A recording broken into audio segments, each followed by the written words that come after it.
एक अत्यंत महत्त्वाचा विषय आता समोर येतोय तो राजकीय दृष्ट्या मुंबईच्यासाठी तसंच राज्यातल्या सरकारसाठी धक्कादायक म्हणावा लागेल।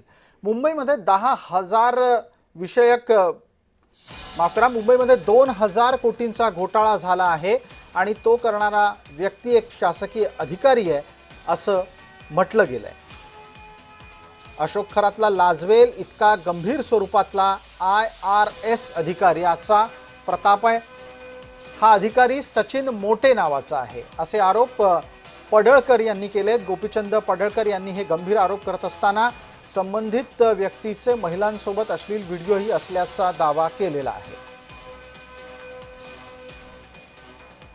म्हणजे आता अशोक खरात जशी फाईल आल्या अशी सचिन मोटेची फाईल येण्याची शक्यता आहे, कारण प्रत्येक इन्व्हेस्टर जे लोक आहेत त्यांचे महिलांच्या बरोबरचे व्हिडिओ तयार करून ठेवलेत ब्लॅकमेल करण्याच्या दृष्टिकोनातून।